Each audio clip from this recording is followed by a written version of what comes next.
وسلام على عباده الذين اصطفى. أما بعد فقد قال الله تعالى في كلامه المجيد وفرقانه الحميد. فأعوذ بالله من الشيطان الرجيم.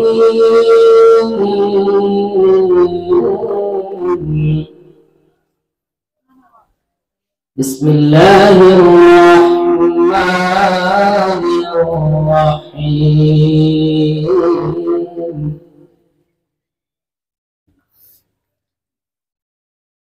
ومن يطع الله ورسوله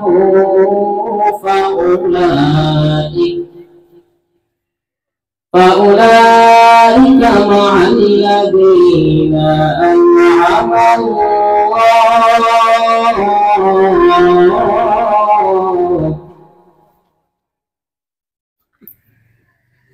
من النبيين والصديقين والشهداء والصالحين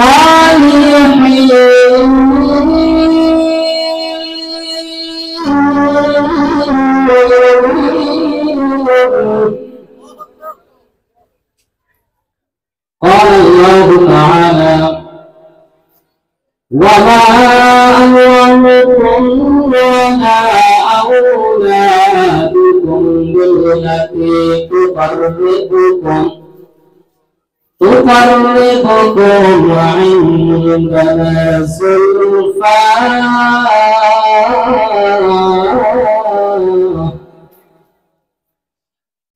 إلا من آمن وعمل صالحا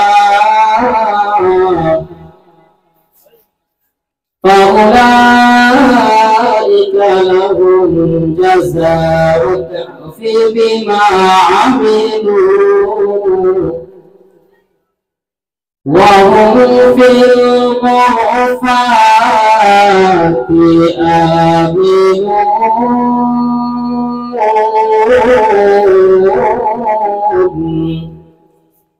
صدق الله العظيم وصدق رسوله النبي الكريم ونحن على ذلك من الشاهدين والشاكرين والذاكرين والحمد لله رب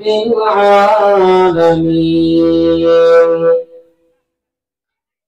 رخصر سے برقع کدرا قرب اٹھادو رخصر سے برقع کدرا قرب اٹھادو للہ مجھے حسن خدا کا دکھا دو میں دروح مجھ دروح اے سید عالم دیدار دکھاتے نہیں آواز سنا دو لا الہ الا اللہ لا الہ جرے جرے لا الہ الا اللہ لا الہ لا الہ الا اللہ محمد رسول اللہ صلی اللہ علیہ وسلم. আলহামদুলিল্লাহ। আল ইহসান যুব সংগঠনের উদ্যোগে ষষ্ঠম বার্ষিক তাফসিরুল কোরআন মাহফিলের সম্মানিত সভাপতি, দূর দূরান্ত থেকে আগত ইসলাম প্রেমিক মুসলমান ভাইয়েরা, মুআজ্জাজ মুকাররম উলামায়ে কেরাম, পর্দানিশী সম্মানিত মা ও বোনেরা, সকলের কাছে দোয়ার দরখাস্ত, আপনারা সকলে দোয়া করবেন। আল্লাহ জাল্লা শানুহু যেন আমার জবান যেমন কিছু কথা বের করে যা কোরআন এবং হাদিস। সম্মানিত ভাইয়েরা আমার, আমরা যেখানে আসলাম এতে খুশি না বেজার? আর আওয়াজ দিয়ে বলুন, খুশি না বেজার? আজকে যে একটি অনুষ্ঠান, এটা একটা দিনী অনুষ্ঠান। এখানে আসলে আল্লাহ রাসূল বলেন যতক্ষণ এখানে বসে থাকি ততক্ষণ আল্লাহর রহমত নাযিল হতে থাকে। সুবহানাল্লাহ। সম্মানিত ভাইয়েরা আমার, এখানে বসে আপনি যতবার শ্বাস নিঃশ্বাস নিবেন প্রত্যেকটি শ্বাসের বিনিময়ে 10টা করে সওয়াব আল্লাহ তাআলা দিবেন। আজকে যারা বাড়ি থেকে রওনা হচ্ছে মনে মনে ভাবতেছে মাহফিলে যাব, নবী আমার বলেন মাহফিলে নিয়ত করে ঘর থেকে বের হওয়ার পরে যতটি কদম দিবে প্রত্যেকটি কদমের বিনিময়ে 1টা করে সওয়াব, 1টা গুনাহ মাফ। সুবহানাল্লাহ। এইজন্য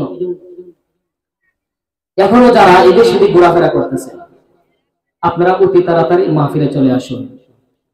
বিশেষ করে মাহফিলের দায়িত্বশীল যারা আছেন, যাদের কাজ নাই, আপনারা দয়া করে প্যান্ডেলের ভিতরে চলে আসুন। সম্মানিত এলাকাবাসী, মা ও বোনেরা, সম্মানিত ভাইয়েরা, আপনারা সকলেই অতি তাড়াতাড়ি মাহফিলে চলে আসুন। ঢাকার হুজুর এসে যা বলবে আমরা তাই বলবো, কথা ঠিক কিনা? কোরআন তো নতুন করে ঢাকাবাসী যারা, তাদের জন্য আলাদা কোনো কোরআন নাজিল হয় নাই।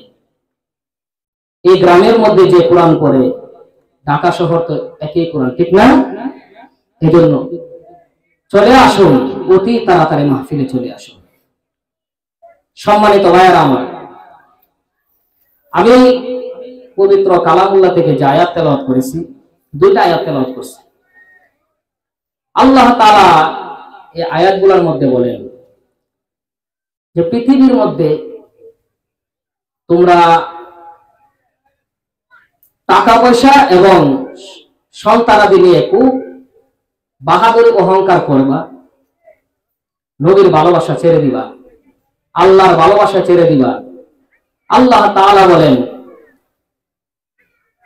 তো করিবুকুম ইনদানা যুলফা।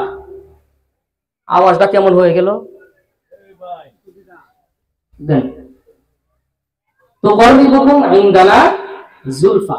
আল্লাহ তাআলা বলেন তোমার সন্তান ধন সম্পদ এমন কিছু না যে সন্তান আর তোমার সম্পদগুলো তোমাকে আল্লাহ পর্যন্ত পৌঁছিয়ে দিবে, এমন কিছু না। হ্যাঁ, ইল্লা মান আমানা, যে ব্যক্তি ঈমান ওয়া আমিলা সালিহান, আর নেক কাজ করবে, আল্লাহ তাআলা বলেন ফাউলাইকা লাহুম জাযাউদ দিআফুন, আমি আল্লাহ তাদেরকে 2 বার প্রতিদান দেব। সুবহানাল্লাহ। বিমা আমিলু, আল্লাহ বলে তুমি যেই কাজ করলা জীবনে, যে আমলগুলা তুমি জীবনে করেছো, আমি আল্লাহ তাআলা এই আমলের বিনিময়ে আমি মহান আল্লাহ তোমাদেরকে 2 বার প্রতিদান দিব। সুবহানাল্লাহ। হে পৃথিবীর মানুষ, ও নবীর উম্মত, আল্লাহ তাআলা বলে হে পৃথিবীর মানুষ, তোমার সন্তান এবং তোমার ধন দৌলত যা আছে এগুলোর মাধ্যমে তুমি আল্লাহ পাবা না, আখিরাত পাবা না, জান্নাত পাবা না। তুমি যদি জান্নাত কামাই করতে চাও, আল্লাহ পেতে চাও, রাসূল পেতে চাও, আল্লাহ তাআলা বলে হে পৃথিবীর মানুষ, আল্লাহ এবং রাসূলের কথা মতো চলো।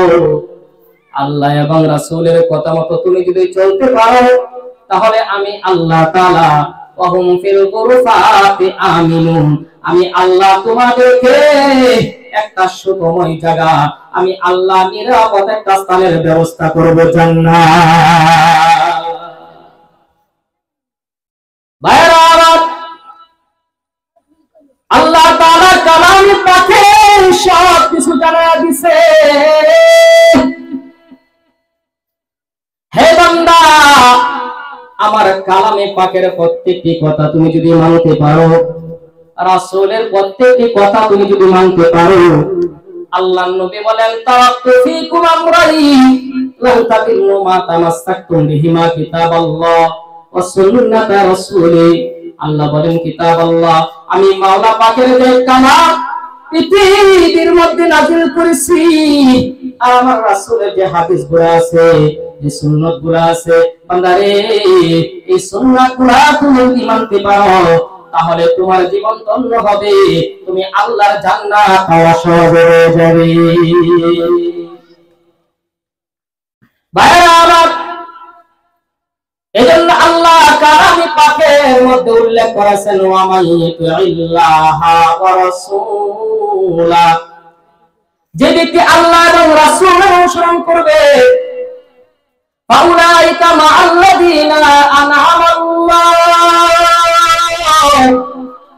আল্লাহ তাআলা যাদের উপর নিয়ামত দান করেছে এই সমস্ত মানুষদের সাথে আল্লাহ তাআলা হাসরের মাঠের মধ্যে তোমাকে বন্ধু বানিয়ে দিবেন। সুবহানাল্লাহ। বুঝতেছেন কি বলতেছি? আল্লাহ বলেন ফাউলাইকা মাআল্লাযীনা আনআমা আল্লাহ, নিয়ামত যাদের উপর আল্লাহ নাযিল করেছে, মিনান নাবিয়্যিন, আল্লাহ বলেন আমি নবীগণের উপর নিয়ামত দান করছি, নবীগণকে তোমাদের বন্ধু বানায়া দিব। সুবহানাল্লাহ বলেছেন, আর আওয়াজ দিয়ে বলেন সুবহানাল্লাহ। হা করে তাকায় তাকায়, জবাব না আমার ওজন না, জবাব দিলে আলোচনা বের হবে, আর জবাব না পাইলে মনের মধ্যে একটা অশান্তি থাকে, কোন জায়গায় ওয়াজ করতেছি মনে হয় ভালো লাগতেছে না, শুনতে চাই। ভাইরা আমার, ওয়াসিদ্দিকিন, যারা সত্যবাদী তাদের উপর আল্লাহর নিয়ামত, ওয়াসশুহাদা, যারা শহীদ হয়েছে আল্লাহর রাস্তায় তাদের উপর আল্লাহর নিয়ামত, ওয়াসসালিহিন, যারা নামাজ পড়ে রোজা রাখে আল্লাহর পথে চলে নেককার সালেহ বান্দা, আল্লাহ তাআলা বলেন আমি আল্লাহর নিয়ামত তাদের উপর। আল্লাহ বলেন ওয়া হাসুনা উলাইকা রাফিকা, রাফিক শব্দের অর্থ হলো বন্ধু। আল্লাহ বলে হাসুনা, উত্তম বন্ধু তারা। হে বান্দা, তোমরা যারা তাদের কথা মানবা, তোমরা যারা আল্লাহ এবং রাসূলের কথা মতো চলবা, আমি মহান আল্লাহ তাআলা তোমাদের উপর নিয়ামত দান করব, এবং হাসরের মাঠের মধ্যে নবীগণ, সিদ্দিকগণ, শুহাদা, শহীদগণ এবং নেককার আল্লাহওয়ালা যারা, আমি আল্লাহ তাদের সাথে তোমাদেরকে রেখে একসাথে অনুমতি দিব জান্নাতে চলে যাওয়ার জন্য। সুবহানাল্লাহ। ভাইরা, সেই নবীর জন্য সাহাবায়ে কেরাম কত কষ্ট করেছে। সন্তান চিন্তা করে নাই, নিজের জীবনের চিন্তা করে নাই, বিবির চিন্তাও করে নাই। কথা ঠিক কিনা? আওয়াজ দেন, কথা ঠিক কিনা? ভাইরা আমার, বন্ধুগণ আমার, বশীর ইবনে উকবা রাদিয়াল্লাহু তাআলা আনহু ওনার ঘটনা উল্লেখ করেছেন। হে পৃথিবীর মানুষ, বশীর ইবনে উকবা রাদিয়াল্লাহু তাআলা আনহু বশীর সন্তানকে কোলের মধ্যে নিয়ে উকবা রাদিয়াল্লাহু তাআলা দাঁড়ান। এমন সময় আল্লাহর নবী, দু জাহানের বাদশা নবী মুহাম্মদুর রাসূলুল্লাহ সাল্লাল্লাহু আলাইহি ওয়াসাল্লাম জিহাদের ময়দানে চলে যায়, এবং ডাক চলে আসলো, কে কে রাসূলের মহব্বতের পাত্র আছ, অতি তাড়াতাড়ি করে জিহাদের ময়দানের মধ্যে শরীক হয়ে যাও। বশীর ইবনে উকবা রাদিয়াল্লাহু তাআলা আল্লাহ তাআলা এবং রাসূলের মহব্বত ভালোবাসা দেখাতে গিয়ে সন্তানকে রেখে উকবা রাদিয়াল্লাহু তাআলা জিহাদের ময়দানের মধ্যে চলে যায়। সারাটা দিন জিহাদ করলো, জিহাদ করতে করতে তিনি শহীদ হয়ে যান। সন্ধ্যা যখন গড়িয়ে যায়, এমন সময় সমস্ত সাহাবায়ে কেরাম প্রিয় নবী মুহাম্মদুর রাসূলুল্লাহ সাল্লাল্লাহু আলাইহি ওয়াসাল্লাম সহ সবাই বাড়ির দিকে রওনা হয়ে যায়। সন্ধ্যার সময় বশীর রাস্তার পাশে 7 বছরের যুবক, 7 বছরের ছেলেটা দাঁড়াইয়া চোখের পানি ছেড়ে দিয়ে কাঁদরা ডাক দিয়ে কয়, আমার আব্বা আমাকে রেখে যে চলে গেল, আমার বাবা কই? কত সাহাবী আসে, বিশ্বনবী পর্যন্ত চলে আসলো, কিন্তু আমার বাবাকে কেন দেখি না? এই সন্তান 7 বছরের বাচ্চা, আল্লাহর নবী, দু জাহানের বাদশা নবী মুহাম্মাদুর রাসূলুল্লাহ সাল্লাল্লাহু আলাইহি ওয়াসাল্লামের কাছে গিয়ে বলেন, নবী গো, সন্ধ্যা হয়ে গেল, কত মানুষ বাড়িতে রওনা হয়, আমার বাবাকে কেন দেখি না?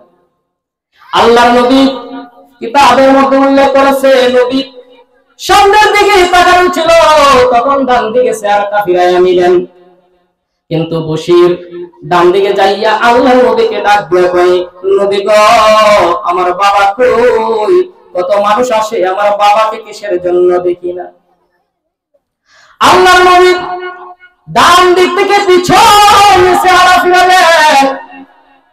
ছোট বাচ্চা, 7 বছরের বাচ্চা পিছনের দিকে যাইয়া নবীকে ডাক দিয়ে কয়, নবী গো, কত সন্তানের বাবা আসে, আমার বাবা কেন আসে না? আমার নবী আবার বাম দিকে চেহারা ফিরালেন। বশির বাম দিকে যাইয়া নবীর চেহারার দিকে তাকায় ডাক দিয়ে কয়, নবী গো, কথা বলেন, আমার বাবা কই? আমার বাবা কিসের জন্য আসে না? আল্লাহ নবী বলেন, এ বশির, আর তুমি আমাকে প্রশ্ন করবা না, আমার করে জামানাই না। আল্লাহ নবী চোখের পানি ছেড়ে দিয়া কাঁদে, আর বাচ্চাটাকে টান দিয়া বুকের সাথে জড়াইয়া ডাক দিয়া কয়, বশির রে, বাবা কেঁদো না, তোমার বাবা নাই, আজ থেকে আমি নবী তোমার বাবা হয়ে গেলাম। সুবহানাল্লাহ। এমন সময় যুবক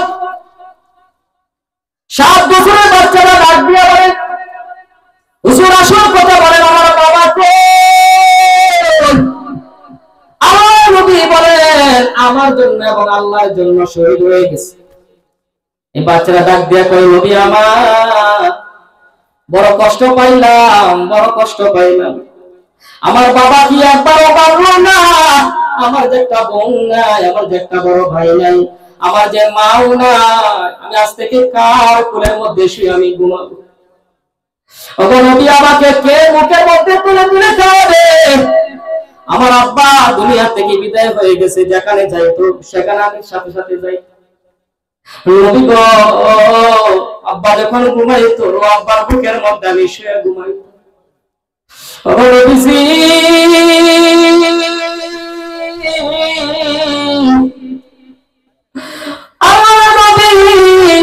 আমাকে কে তুলে তুলে খাওয়াবে গো? আমার বাবা কি একবারও চিন্তা করলো? এমন সময় নবী ডাক দিয়ে কয়, তুমি কার কোলের মধ্যে? বলেন, ইয়া রাসূলুল্লাহ, আপনার কোলের মধ্যে। কয়, আমি তোমার বাবা হইয়া যদি আমি তোমার সমস্ত হক আদায় করি, তাহলে কি তোমার কলিজা ঠান্ডা হবে না? বশির ইবনে উকবা আল্লাহর নবীর চেহারা দিকে তাকায় একটা চুমু দিয়ে ডাক দিয়ে, নবী গো, আপনি কি আমার আব্বার সমস্ত দায়িত্ব পালন করেন? আল্লাহর নবী তখন ডাক দিয়ে কয়, বশির, তুমি শোনো বাবা, আমি কথা দিলাম তোমার বাবার সমস্ত দায়িত্ব আমি নবী পালন করব। সুবহানাল্লাহ। ভাইরা আমার, বন্ধুগণ আমার নবীর ভালোবাসা মহব্বতের খাতিরে কিন্তু সন্তানের চিন্তাও করলো। আজকে আমরা কিন্তু আল্লাহর হুকুম নামাজ পড়ি না, রোজা রাখি না, হজ করি না, যাকাত দেই না, অথচ তারা জীবনটা দিতে বাধ্য হয়ে গেছে, সন্তানের চিন্তা করে নাই। শুধু তাই না, আল্লাহর নবী, দুজাহানের বাদশা নবী মুহাম্মদুর রাসূলুল্লাহ সাল্লাল্লাহু আলাইহি ওয়াসাল্লামের কাছে আসে এক যুবক সাওবান রাদিয়াল্লাহু তাআলা আনহু। বসে বসে চোখের পানি ছেড়ে দিয়া কাঁদে, চেহারাটা মলিন হয়ে আছে। এমন সময় আল্লাহর নবী ডাক দিয়ে কয়, সাওবান, তোমার কি হয়েছে? তুমি কিসের জন্য চেহারাটাকে মলিন করে আমার কাছে বসা? আমাকে একটু বলে দাও না। এমন সময় ডাক দিয়ে কয়, ইয়া রাসূলুল্লাহ, ইয়া হাবিবাল্লাহ, নবী গো, আমি আপনাকে কত ভালোবাসি আপনি বুঝবেন না। ইয়া রাসূলুল্লাহ, ইয়া হাবিবাল্লাহ, নবী, আমি আপনাকে আমার কলিজার চাইতেও বেশি ভালোবাসি। ইয়া রাসূলুল্লাহ, ইয়া হাবিবাল্লাহ, নবী গো, আমি যখন এদিক সেদিক চলাফেরা করি, আমার পেটে যখন খিদা লাগে, ইয়া রাসূলুল্লাহ, অভাবের কারণে যখন খাবার খুঁজে পাই না, এমন সময় যখন আপনার দরবারে আসি, আপনার সুন্দর নুরানি চেহারা দেখলে আমার পেটের খিদা পর্যন্ত থাকে না। সুবহানাল্লাহ। ইয়া রাসূলুল্লাহ, ইয়া হাবিবাল্লাহ, কতটুকু ভালোবাসলে পরে তাদের কিতাব পর্যন্ত দূর হয়ে যায়। একটা মেয়ের সাথে ভালোবাসা মহব্বতের কাতির হওয়ার কারণে তুমি রাত্রে পর্যন্ত সজাগ থাকতে পারো, সারাদিন না খাইয়া তোমার পেটে খিদা থাকে না বলে তোমাকে দেখলাম আর খিদা পর্যন্ত ভুলে যায়। ভাইয়ারা আমার, তাহলে এই সাহাবী কত যুগ পরে এসেছিল আল্লাহর নবী দু জাহানের বাদশা নবী মুহাম্মদুর রাসূলুল্লাহ সাল্লাল্লাহু আলাইহি ওয়াসাল্লামকে ভালোবাসলে কিন্তু সবকিছু বিসর্জন দেওয়া যায়। এই নবী মুহাম্মদুর রাসূলুল্লাহ সাল্লাল্লাহু আলাইহি ওয়াসাল্লামের মহব্বত ভালোবাসার পাত্র হওয়ার কারণে আল্লাহর নবীর কাছে এসে তার খিদা পর্যন্ত মিটে যায়। ডাক দিয়া কয়, তোমার কি হয়েছে আমার কাছে বলো, তুমি কিসের জন্য কান্না করো, চেহারাটা কিসের জন্য মলিন, আমাকে একটু বলা দাও না। এমন সময় সালমান আল্লাহর নবী কি ডাক দিয়ে কয়, নবী গো, আমার কলিজার ভিতরে একটা জিনিস খালি উদয় হয় আর আমার কেন জানি ভালো লাগে না। আল্লাহর নবী বলে, কি জিনিসটা তোমার ভিতরে উদয় হয় আমাকে একটু বলে দাও না। এমন সময় ডাক দিয়ে কয়, ইয়া রাসূলুল্লাহ, ইয়া হাবিবাল্লাহ, নবী আমার, আপনি দুনিয়া থেকে বিদায় হয়ে যাবেন গো, আপনি তো থাকবেন অনেক উপরের লেভেলে, আপনি তো থাকবেন অনেক উচ্চ মাকামে জান্নাতের মধ্যে, কিন্তু আমি যদিও আপনার হাতে কালিমা পড়ে মুসলমান হওয়ার কারণে জান্নাতে যাব, এটা আমি আশাবাদী, কিন্তু আপনার সাথে তো আমি জান্নাতের মধ্যে থাকতে পারবো না। ইয়া রাসূলুল্লাহ, ইয়া হাবিবাল্লাহ, দুনিয়া থেকে বিদায় হয়ে যাওয়ার পর, আমি জান্নাতে যাওয়ার পর যখন আপনার কথা আমার স্মরণ হবে তখন তো আপনাকে পাবো না। এমন জান্নাত আমি চাই না গো। ইয়া রাসূলুল্লাহ, ইয়া হাবিবাল্লাহ, আমি আপনার সাথে জান্নাতে থাকতে চাই। সুবহানাল্লাহ। এমন সময় আল্লাহর নবী দুই জাহানের বাদশা নবী মুহাম্মদুর রাসূলুল্লাহ সাল্লাল্লাহু আলাইহি ওয়াসাল্লাম বলেন, আল মারউ মা মান আহাব্বা, যার সাথে যার মহব্বত হবে তার সাথে তার কিয়ামত হয়ে যাবে। মহব্বতের পাত্র যারা হবে তাদের সাথে আল্লাহ তাআলা সম্পর্ক বজায় রাখবে। সাহাবী ডাক দিয়া কয়, ইয়া রাসূলুল্লাহ, ইয়া হাবিবাল্লাহ, নবী আমার কেমন করে সম্পর্ক বজায় রাখবে আমাকে একটু বলে দিন। আল্লাহর নবী তখন ডাক দিয়া কয়, এ সালমান, তুমি শোনো, তুমি যে জান্নাতের মধ্যে থাকবা সেই জান্নাতের দরজা এবং আমার জান্নাতের দরজা যখন খোলা হয়ে যাবে তুমি আল্লাহর কাছে বলতে দিলে হবে, আল্লাহ বিশ্ব নবীকে দেখতে চায়, দরজাটা খুলে দিতে দেরি করবে না। সুবহানাল্লাহ। এজন্য ভাইরা আমার, বন্ধুগণ আমার, আমাদের মহব্বত ভালোবাসা থাকলে জান্নাত পাওয়া যাবে, নবীর সুপারিশ পাওয়া যাবে। আর নবীর সুপারিশ যদি পেতে চাও তাহলে অবশ্যই আল্লাহর হুকুমগুলো মানতে হবে। কারণ কি জানো, আল্লাহ তাআলা ডাক দিয়া বলেন, ওয়া মান ইয়াকুনু মিনকুন্না লিল্লাহি ওয়া রাসূলিহি ওয়া তা'মাল সালিহান বিহা আজরাহা মাররাতাইন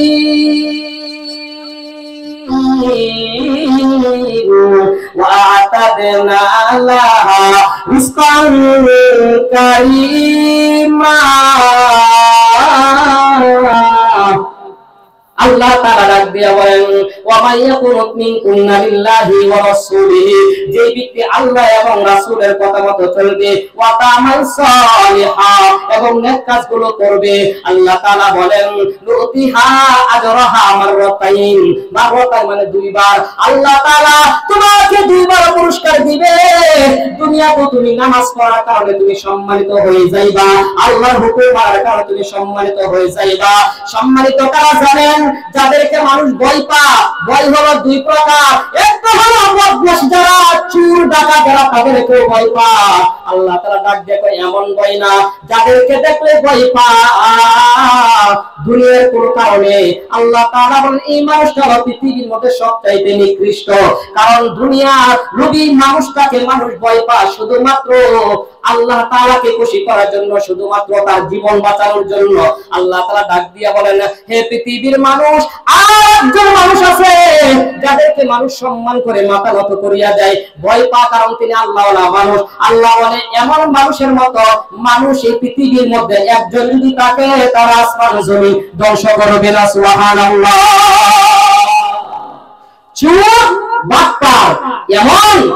ঘুষকে যদি কেউ ভয় পা তাহলে বুঝা গেল তার মতো খারাপ আসমানের নিচে জমিনের উপরে নাই। কথা ঠিক কিনা? আল্লাহর হুকুম যারা মানে এই সমস্ত মানুষদেরকে যদি কেউ ভয় পা তাহলে বোঝা গেল সেই ব্যক্তি আল্লাহর জমিনের মধ্যে আল্লাহ তাআলার পুরা মহব্বত ভিতরে থাকার কারণে আল্লাহকে যেমন করে ভয় পা আল্লাহর প্রিয় বান্দাকে মানুষ এমন ভাবে ভয় পা। সুবহানাল্লাহ। আল্লাহ তুমি যদি আল্লাহ এবং রাসূলের কথা মতো চলতে পারো তাহলে তোমাকে আল্লাহ দুনিয়াতে সম্মানিত করবে, তোমাকে মানুষ দেখলে ভয় পাইবে, তোমাকে যখন দেখবে তখন সিগারেট আর খাবে না। কথা ঠিক কিনা? ভাইরা আমার এই জন্য আল্লাহ তাআলা ডাক দিয়া বলেন নুতিহা আজরাহা মাররাতাইন, আল্লাহ তোমাকে দুইবার পুরস্কার দিবে, দুনিয়াতে সম্মানিত করবে, মৃত্যুর সময় ঈমান নসিব করে জান্নাতি বানায়া দিবে। এই দুই ধরনের পুরস্কার আল্লাহ বলে ওয়া আতাদেনা লাহা রিজকান কারীমা। রিজক শব্দের অর্থ রিজিক, কারীমা অর্থ সম্মানিত। আল্লাহ বলে যে সমস্ত ব্যক্তি আল্লাহ এবং রাসূলের কথা মতো চলবে তাদের সুদ খাইতে হবে না, তাদের ঘুষ খাইতে হবে না, মুনাফা দিয়ে ব্যবসা করাইতে হবে না, দুনিয়ার কোনো কাজই করতে হবে না। আল্লাহ তাদেরকে পৃথিবীর মধ্যে আল্লাহর পক্ষ থেকে সম্মানিত রিজিকের ফয়সালা করে দেবে। সুবহানাল্লাহ। ওয়ালাউ আন্না আহলাল কুরা آمنوا واتقوا لفتحنا عليهم بركات من السماء والأرض। আল্লাহ তাআলা ডাক দিয়া বলেন লাফাতাহনা আলাইহিম বারাকাত। বারাকাত শব্দের অর্থ হলো বরকত। আল্লাহ তাআলা বলে আসমান এবং জমিনে দরজাগুলো খুলে আল্লাহ রহমতের মাধ্যমে আল্লাহ তোমাদের জন্য সম্মানিত রিজিকের ফয়সালা করবে। সুবহানাল্লাহ। এজন্য আল্লাহ এবং রাসূলের কথা মানা দরকার আছে না নাই? আর আওয়াজ দিয়ে বলুন দরকার আছে না নাই? সাহাবায়ে কেরাম আল্লাহ এবং রাসূলের কথা মানতে যায় নিজের জীবন বিসর্জন দিয়েছে, আর পর আল্লাহ এবং রাসূলকে কখনো ভুলে নাই।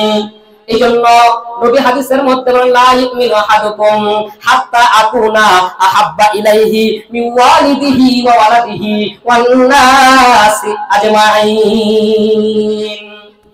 হে পৃথিবীর মানুষ, তুমি যদি পরিপূর্ণ ঈমানদার হতে চাও তাহলে তুমি দুনিয়ার সন্তানাদি, সম্পদ এবং আত্মীয়-স্বজন সবচাইতে বেশি আমাকে মহব্বত করতে হবে, আমার কথা সবচাইতে বেশি মানতে হবে। তোমার স্ত্রী যখন তোমাকে কোনো কথা বলবে রাসূলের বিরুদ্ধে হয়ে যাবে, বলতে হবে আমি তোমার কথা মানি না। তোমার মা যখন তোমাকে বলবে বাবা গো তুমি সেই কাজটা করো, তখন চিন্তা করবেন এটাকে আল্লাহ এবং রাসূলের বিরুদ্ধে কিনা। যদি হয় তাহলে মা বাবাকে মানা যাবে না, কোনো মানুষের কথাই মানা যাবে না, একমাত্র আল্লাহর দিকে তাকায়া রাসূলের দিকে তাকায়া ডাক দিয়ে বলতে হবে মাগো আমি সব কথা মানতে পারি বাবা, কিন্তু আপনার কথা মানতে পারি না গো মা। ও স্ত্রী তোমার সব দান রক্ষা করতে পারবো গো, কিন্তু আল্লাহ এবং রাসূলের বিরুদ্ধে আমি কোনো কথা বলতে পারবো না, কোনো কাজ করতে পারবো না। আল্লাহ তাআলা ডাক দিয়ে বলেন হে পৃথিবীর মানুষ, দুনিয়ার সব জিনিসের চাইতে বেশি আমাকে মহব্বত করতে হবে, আমাকে ভালোবাসা দেখাইতে হবে। এই জন্য আল্লাহর নবী দুজাহানের বাদশা নবী মুহাম্মদুর রাসূলুল্লাহ সাল্লাল্লাহু আলাইহি ওয়াসাল্লাম যে সমস্ত সাহাবায়ে কেরামদেরকে মুসলমান বানিয়েছিলেন, হাতের সাথে হাত লাগাইয়া মুসলমান বানাইয়া দিয়েছে। এই সমস্ত সাহাবায়ে কেরাম আমাদের মতো মুসলমান ছিল না, ওরা এমন মুসলমান ছিল আল্লাহর নবীর সামনে দাঁড়ায় ডাক দিয়ে বলতো ইয়া রাসূলুল্লাহ ইয়া হাবিবাল্লাহ, নবী আমার জীবন দিতে পারি গো, এরপর আপনাকে কখনো বলতে পারি না। সুবহানাল্লাহ। ভাইরা আমার, আহমদ জাকারিয়া সাদ সালমি রাদিয়াল্লাহু তাআলা আনহু এর জীবন, নামটা ভালো করে মনে করেন, আহমদ জাকারিয়া সাদ সালমি রাদিয়াল্লাহু তাআলা আনহু এক যুবক আল্লাহ নবীর হাতের মধ্যে ধরে কালিমা করে মুসলমান হয়ে গেল। মুসলমান হয়ে যাওয়ার পর আল্লাহ নবীর কাছে এসে চুপ করে বসা, মনটা শুধু বেজার। আল্লাহর নবী তো জাহানের বাদশা নবী বলেন, প্রায় সময় দেখি তোমার চেহারাটা মলিন, কারণটা কি? মুস্কি মুস্কি হাসার বলে, ইয়া রাসূলুল্লাহ, ইয়া হাবিবাল্লাহ, কিছুদিন পর বলবো তো, এখন আমি কিছুই বলবো না। কিন্তু এইবারে 8 বছর হয়ে গেল কিছুই নবীর কাছে বলেন। আল্লাহ বলেন, দু জাহানের বাদশা নবী মুহাম্মদুর রাসূলুল্লাহ সাল্লাল্লাহু আলাইহি ওয়াসাল্লাম বলেন, কি আশ্চর্য, তুমি আমার কাছে কিসের জন্য আমার কথা বলো না? 8 বছর হয়ে গেল। যুবকটা ডাক দেয়া কই, ইয়া রাসূলুল্লাহ, ইয়া হাবিবাল্লাহ, নবী গো, নবীর এমন কোন গলি নাই যেখানে আমি ছড়ি না কোন নবী। ইয়া রাসূলুল্লাহ, মদিনার প্রত্যেক গলিতে ঘুরে ঘুরে আমি কত জায়গায় বিবাহ প্রস্তাব দিলাম। আমি কালো হওয়ার কারণে, অসহায় গরিব হওয়ার কারণে আমার কাছে কোনো মেয়েকে বিবাহ দিতে চাই না। ইয়া রাসূলুল্লাহ, ইয়া হাবিবাল্লাহ, বিবাহটা উদ্দেশ্য নয়, নবী গো, আপনার সুন্নতটা উদ্দেশ্য। ইয়া রাসূলুল্লাহ, ইয়া হাবিবাল্লাহ, আমি মুসলমান হওয়ার পর থেকে পর্যন্ত আমি একটা সুন্নত জানি না।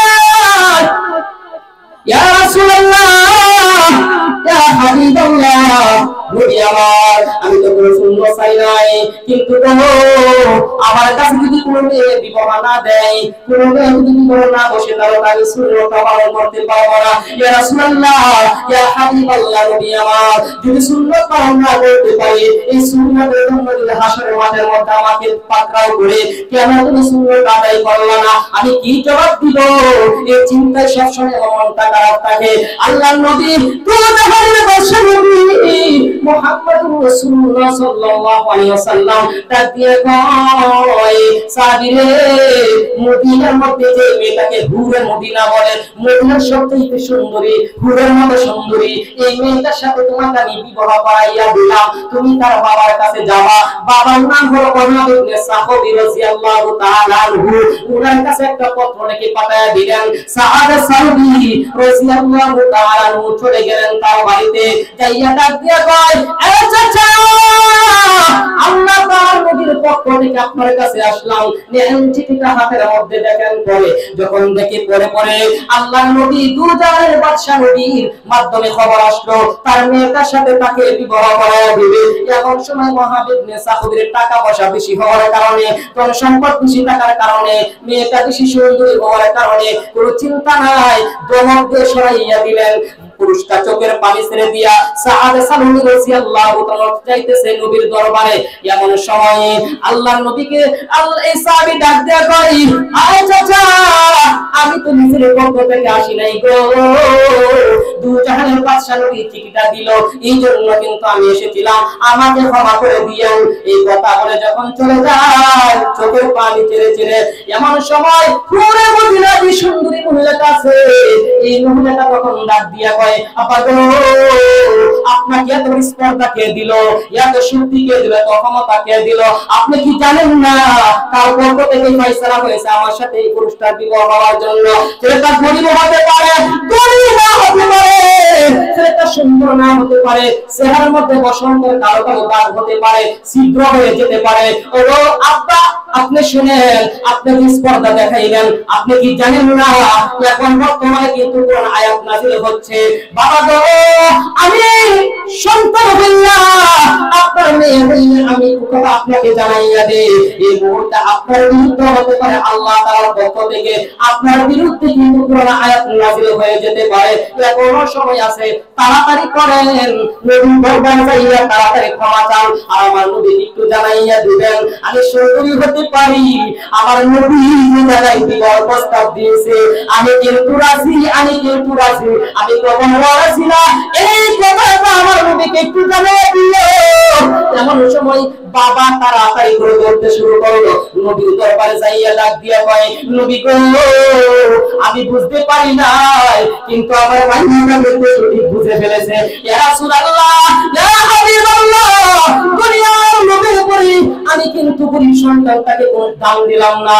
এ রাসূলুল্লাহ, আমার মেয়েটা বেশি সুন্দরী হওয়ার কারণে আমি কিন্তু এমন ছেলের কাছে বিবাহ দেব, এটা আমি মানায় নিতে পারলাম না, এই জন্য রাগান্বিত হয়ে গেলাম। নবী গো, দয়া করে আমাকে ক্ষমা করে দেন। দয়াল নবীর সাথে সাথে বলে, যাও, তোমাকে ক্ষমা করে দিলাম, তোমার মেয়ের সাথে আমি কিন্তু তাকে বিবাহ করাইয়া দিব। আমি কিন্তু রাজি হয়ে গেলাম, বিবাহটা করাইয়া দেন।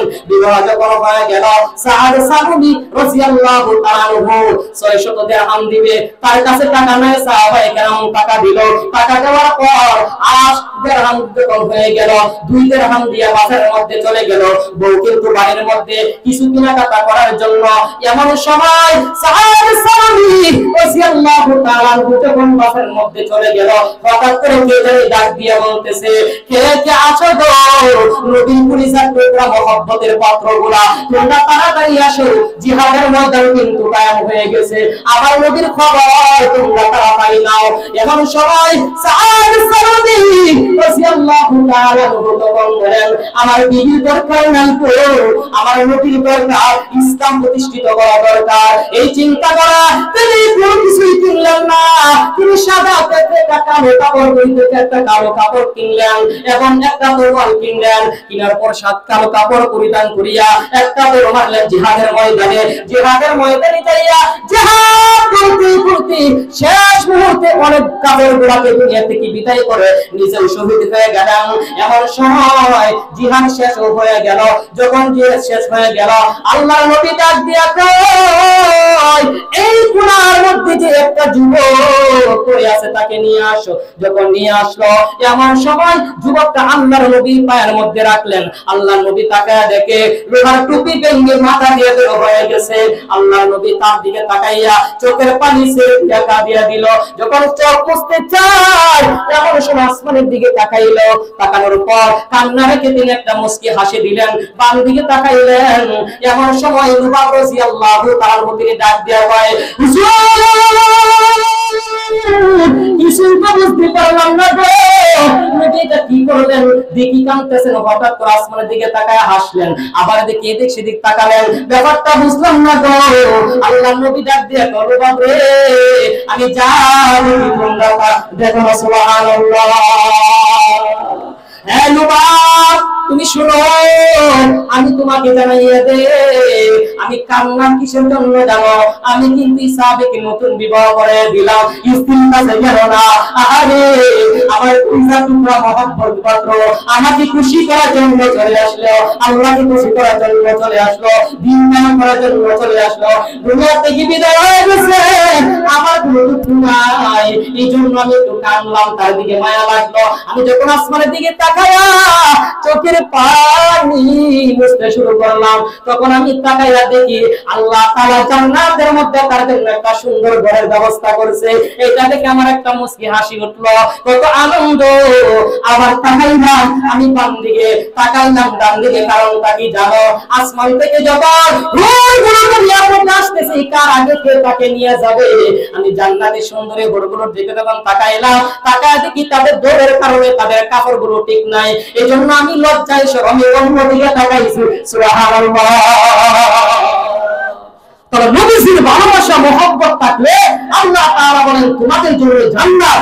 আর যদি রাসূলের ভালোবাসা না থাকে, আল্লাহর ভালোবাসা যদি তোমার না থাকে, তাহলে আল্লাহ তাআলা বলেন তোমার জন্য জান্নাত না, তুমি হয়তো কাফের হইবা, না হয় তুমি মুনাফিক হইবা। কথা তিনটি আওয়াজ দিয়ে বলুন। সম্মানিত ভাইরা আমার, যতটুকু আলোচনা করছি তার উপর আমল করার তৌফিক দান করুন। আখিরু দাওয়ানা আলহামদুলিল্লাহ। আলহামদুলিল্লাহ। আসলে